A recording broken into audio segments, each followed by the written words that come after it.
Durante años, creí que el silencio de las montañas que rodean Grenoble era el guardián de nuestra felicidad, una muralla de granito que protegía el refugio que Elena y yo habíamos construido. Vivíamos en un amplio apartamento de techos altos y suelos de parqué, que crujían con una familiaridad reconfortante, un espacio lleno de libros de historia, mapas antiguos y el aroma constante del café recién hecho.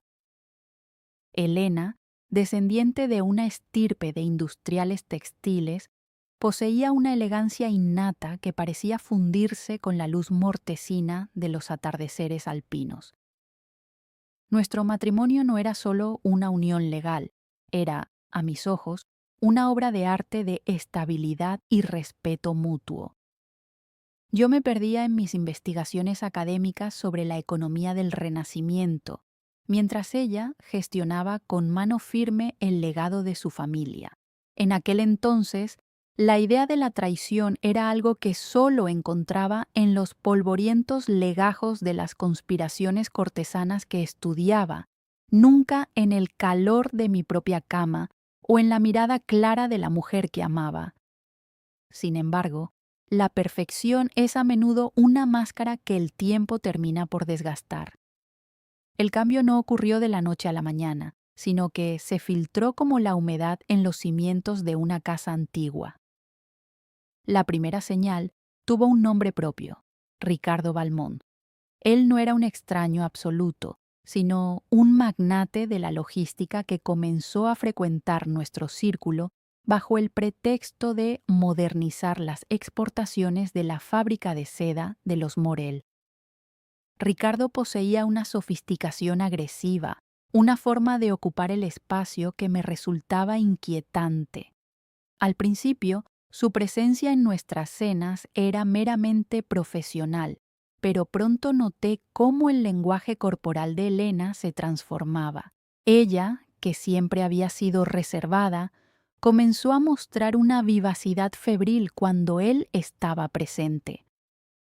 Las grietas se hicieron evidentes en los silencios prolongados durante nuestras cenas a solas, en las llamadas telefónicas que ella atendía en el balcón, envuelta en el frío de la noche, y en esa distancia emocional que convirtió nuestro hogar en una galería de ecos. La verdadera desolación no provino solo del descubrimiento de la infidelidad, sino de la comprensión de que mi propia familia política estaba al tanto de todo. Los Morel, obsesionados con la supervivencia de su imperio textil, veían en la relación de Elena con Ricardo una alianza estratégica más que una afrenta moral. En una comida dominical, mientras observaba a mi suegro brindar con Ricardo con una complicidad que me excluía, comprendí que la traición era sistémica. Me enseñaron lecciones amargas sobre el silencio. Me di cuenta de que para ellos yo era simplemente un académico prescindible, un adorno intelectual en una estructura que solo valoraba el poder y el flujo de capital. La soledad que sentí en aquella mesa, rodeado de personas que compartían mi pan mientras planeaban mi relevancia, fue el motor que encendió una frialdad nueva en mi interior. No grité, no rompí platos. Decidí observar, tal como lo hago con los documentos históricos, buscando el hilo suelto que desmoronaría todo el tejido. El punto de inflexión ocurrió durante la gala anual en la antigua factoría de seda, un edificio majestuoso de ladrillo rojo que esa noche brillaba bajo miles de luces de cristal. El aire estaba saturado del olor a perfume caro y el murmullo de la élite industrial. Allí, entre las máquinas centenarias que una vez tejieron la riqueza de la región, vi a Elena y Ricardo en una alcoba apartada. No fue un beso lo que me dolió más, sino la forma en que él le susurraba cifras y nombres de cuentas bancarias extranjeras. No era solo un romance, era una transferencia de poder, una conspiración financiera que utilizaba la empresa de mi esposa como fachada para operaciones mucho más oscuras. En ese momento, la confrontación fue silenciosa pero definitiva. Me acerqué a ellos con una copa de vino en la mano y una sonrisa que me costó la mitad del alma mantener. Les hablé del valor de la seda, de cómo un solo hilo defectuoso puede arruinar una pieza entera, y vi en los ojos de Ricardo una chispa de desdén que selló su destino. La mañana siguiente a la gala, mientras Elena dormía con la tranquilidad de quien se siente impune, comencé mi propia investigación. No busqué pruebas en sábanas, sino en los archivos digitales y los registros contables a los que, por mi posición, aún tenía cierto acceso. Lo que encontré fue una revelación devastadora. El romance era el velo que cubría un esquema de corrupción financiera monumental. Ricardo Balmón estaba utilizando la estructura de exportación de los Morel para lavar activos provenientes de especulaciones inmobiliarias ilegales en el sur. Elena no era solo su amante, era su cómplice técnica, firmando documentos que comprometían décadas de prestigio familiar. La herida del engaño personal se transformó en una indignación cívica y profesional. Mi formación como historiador, acostumbrado a rastrear flujos monetarios en archivos del siglo XVI, resultó ser el arma perfecta para desentrañar la compleja red de empresas fantasma que Ricardo había tejido. Cada noche, mientras la ciudad dormía bajo la nieve, yo me sumergía en las profundidades de la corrupción. Utilicé métodos de análisis paleográfico para detectar inconsistencias en firmas digitales y rastreé la genealogía de las cuentas bancarias con la misma paciencia con la que se traza la ascendencia de una dinastía caída. Descubrí que Ricardo no solo estaba robando al Estado, sino que estaba drenando sistemáticamente los fondos de pensiones de los trabajadores de la fábrica de seda para financiar sus propios lujos. Elena, cegada por la promesa de un nuevo imperio, había permitido que el legado de su abuelo se convirtiera en un cascarón vacío. La magnitud de la traición era tal que mi deseo de venganza personal se convirtió en una misión de justicia. Sabía que un simple divorcio no sería suficiente. Necesitaba una exposición pública que no dejara lugar a la huida. Ricardo no tardó en percibir que algo se movía en las sombras. Intentó un primer movimiento de retaliación, utilizando sus contactos en el Consejo Universitario para poner en duda la validez de mi última investigación académica. Recibí amenazas veladas de demandas por difamación y sentí la presión de los Morel, quienes intentaron comprar mi silencio con una oferta de liquidación generosa por el divorcio. Pero su error fue subestimar la terquedad de un hombre que no tiene nada más que perder que su integridad. Me negué a ser silenciado. Cada amenaza que me enviaban era una confirmación de que estaba cerca de la verdad.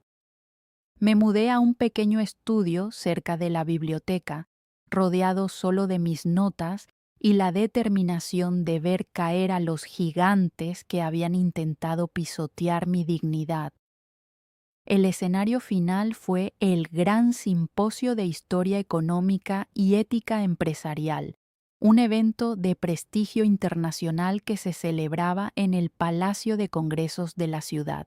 Ricardo Balmont era el invitado de honor para hablar sobre la sostenibilidad del capital en la era moderna, y toda la familia Morel ocupaba las primeras filas, exhibiendo su habitual arrogancia.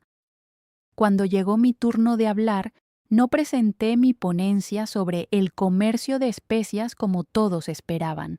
En su lugar, proyecté una serie de diapositivas que comenzaban con la historia de la seda, pero que rápidamente se transformaron en un análisis forense de la corrupción contemporánea.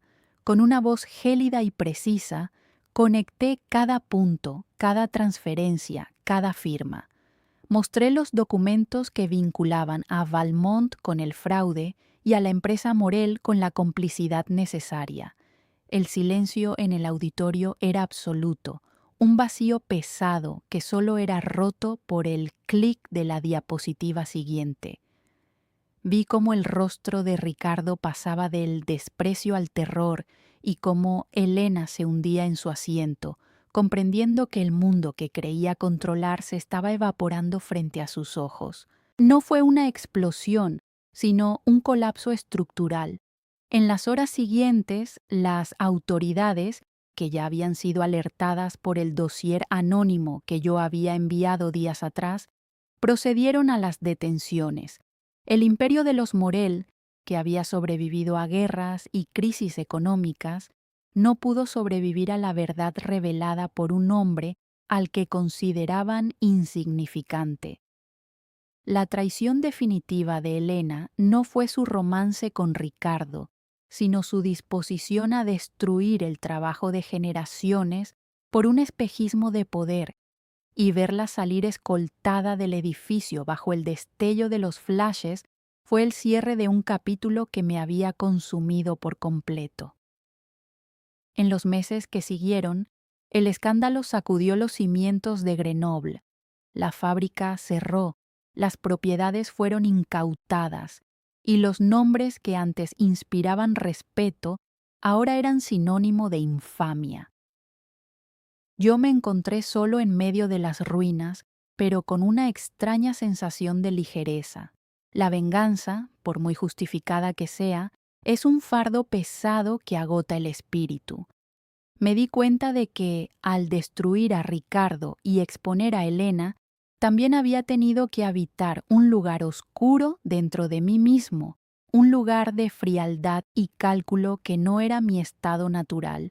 La justicia se había cumplido, pero el precio había sido la pérdida definitiva de la inocencia y de la capacidad de ver el mundo sin sospecha.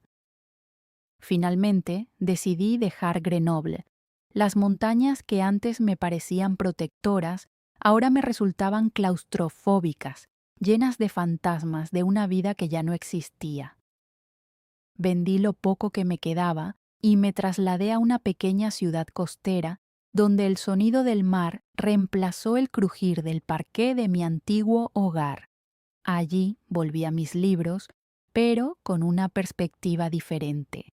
Ya no buscaba la historia en los grandes hombres o en las grandes batallas, sino en las pequeñas grietas de la moralidad humana, en los actos de resistencia de los individuos frente a las estructuras de poder. Me tomó tiempo dejar de mirar por encima del hombro, dejar de analizar cada gesto ajeno en busca de un engaño oculto.